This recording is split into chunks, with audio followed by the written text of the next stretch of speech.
What's going on, everybody? Hope you're all having a fantastic day today. Now, ladies and gentlemen, every single time I think it's about time to talk about something different, something else comes out for Call of Duty. I just can't help it. I can't help it. Every single time I go on social media, something more insane pops up, and it's hard not to want to go ahead and discuss all of this stuff with you guys. But ladies and gentlemen, of course, before we go ahead and hop into today's commentary, if you do enjoy what you hear today and you want to help out with us on our grind to 50k subscribers, then by all means, don't forget to go ahead and hit that subscribe button. And of course, if you want to be notified for all of my most recent uploads, I upload every single day, mostly consisting of FPS content, third-person shooter content. Basically, if it's a shooting game, that's what I'm going to enjoy and probably talk about. So if you want to be notified about all of this stuff, make sure you go ahead and hit the bell notification button as well. All right, ladies and gentlemen, now as I was saying, we all know the state that Call of Duty is in right now, right? We all know that it's on a massive downward spiral. I mean, if you just simply have social media, you don't even have to watch YouTube videos. You can watch a live stream. You can just scroll through Twitter. You could probably hop on Facebook, maybe even check out Instagram. I don't know. Everywhere you know for a fact that Call of Duty is getting absolutely crapped on. Especially when it comes to Modern Warfare 2 and Warzone 2. I mean, I just made a video the other day talking about the numbers, the live numbers on how Warzone 2 is holding up, along with Modern Warfare 2 as well, and the game is dying. It's literally basically on its deathbed now. The equivalent of a deathbed for a game as big as Call of Duty. It might still have a lot of players playing it, but this isn't any indie game, right? An indie game slowly dying and becoming something on its deathbed is a lot different than something like Call of Duty. And let me tell you, the numbers that Call of Duty are bringing in, it used to get millions back in the day of something like Black Ops 1, for example. You would think that as the game becomes more popular and the name is more well-known, that number would only increase, right? But no, we can't even maintain anywhere close to that player count current date. I mean, like I said, even just the interest value, wanting to watch Warzone 2 or Call of Duty. When you go over on Twitch or any other live streaming service, because I know a lot of people always get salty when I only look at Twitch numbers. You can go anywhere. Look at YouTube videos, YouTube streams, go over to Twitch, look at Kick, the new streaming service, and we actually made an account over there. I don't know if we're going to switch, but if you guys want to support that as well, you guys can find the link to that through my Twitch account. But as I was saying, you can go on Kick, Facebook, streaming, whatever.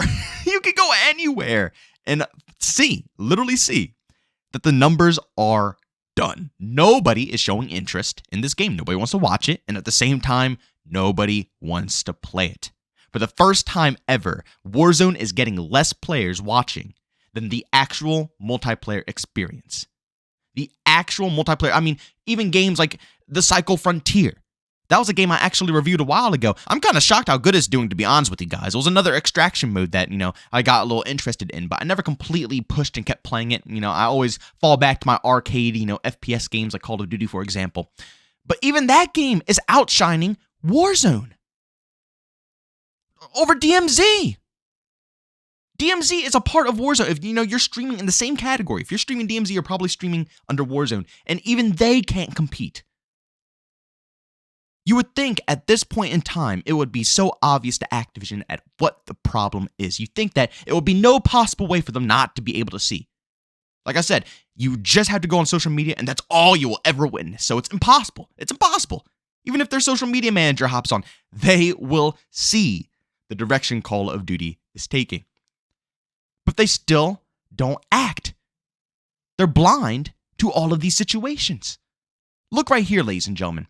After all of the complaints, bro, after all of the hardcore feedback, after, people complaining and showing the numbers of the game slowly dwindling away, after all of this stuff that's going on, the only post that they have for us is run it back this week in Call of Duty Warzone 2. Where's the squad dropping?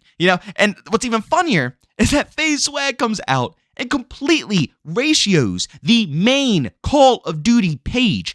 Absolutely ratioed them, destroyed them, put them in the dirt. There's absolutely no way they did not see this tweet at all, right? Right, guys? Not only is he FaZe Swag, they work together very closely, but at the same time, that's a lot. That's a lot. They already ratioed their account. That's more than double at this point. But they still don't react. Are you blind, Activision? Because if I understand correctly here, at least from my knowledge of watching a lot of other games go through a lot of crap. These moments are typically the moments that you talk, communicate, and fix the core issues. Not, sweep them under the rug and pretend the issues aren't even there, they're non-existent. What type of logic is that? Again, I keep telling myself I'm going to move on and I'm done, and I am, because I truthfully play a bunch of games all the time, but at the end of the day, I love God. I love God. Call of Duty's awesome. It's just insane to me to see that even with top-tier content creators, literally just, like I said, ratioing them on Twitter, on their live accounts. It's not like they're making YouTube videos, because they already are. People are literally leaving the game to begin with. People have stopped playing Warzone altogether, let alone Call of Duty altogether. And they've been posting about it all the time that they're quitting the game. Really top-tier, well-known individuals. But with that aside, even when they go directly to their account where they will 1010% see it, they're still blind to the whole situation. They still do not want to acknowledge what is happening. And to be honest with you, there's absolutely no excuses for any of this anymore. After watching Battlefield 2042 take a complete turnaround and see how they communicated with their community to get people back into their game, that enough was proof that AAA teams are there for their community still. Just because they're AAA doesn't mean that they're better than their communities now, They will still communicate. It's just COD. It's just simply COD. They won't own up and fess up to the mistakes and resolve the overall issues. I mean, you want to know what the craziest thing is to me personally? The fact that right when the whole community, and I'm talking about the whole community, not just, a lot of people who are very open with how they feel about some of these things, but even the people, who might be paid by Activision, or people who, have always been a little bit more on the shill side than, on the other.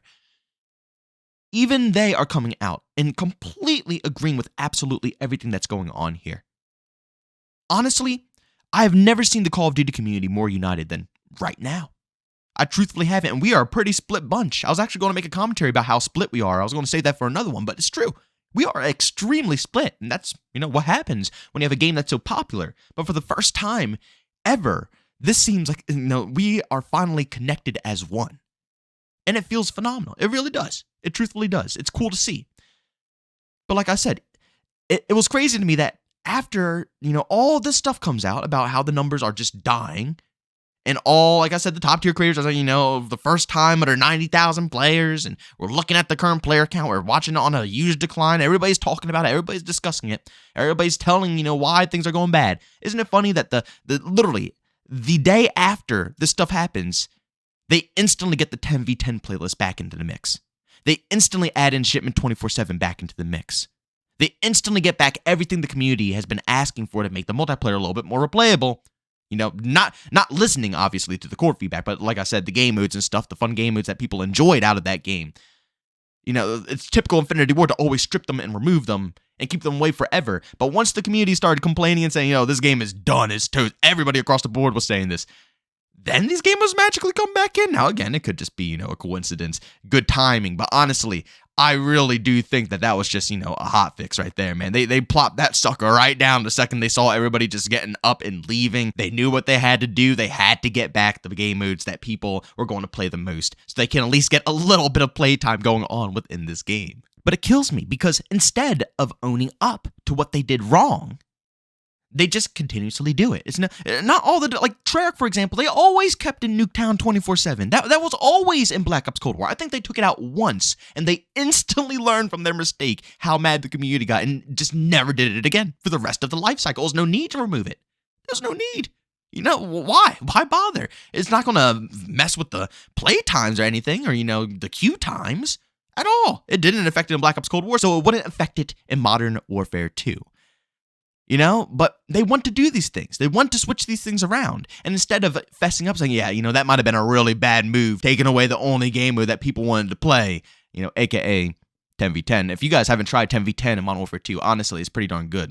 It actually plays pretty, fun. But as I was saying, instead of owning up to it, they had to sneak it in.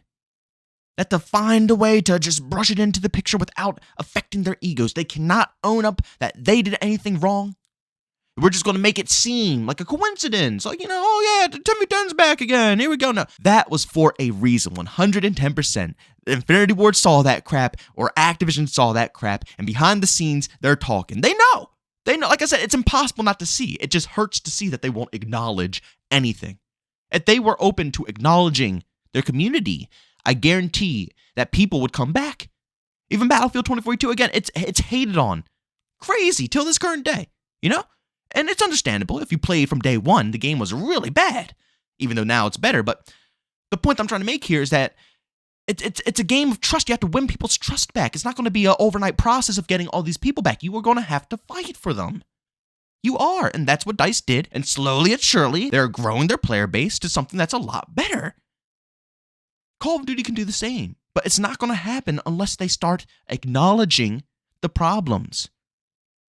Letting us know that they get us. They understand what we want, what we need, and they are going to resolve it. Well, ladies and gentlemen, thanks so much for checking out this video. If you enjoyed it, make sure to leave a like button. If you hate it, leave a dislike. Also, for brand new, enjoy the content, don't forget to subscribe and that notification button. Also, want to chat me, this do do so. I have a Twitter and Discord, both linked down in the description. And also, want to catch me with live streams of video games, do over on Twitch. Link is in the description as well. But guys, thanks so much for tuning in. See you on the next one. Peace out.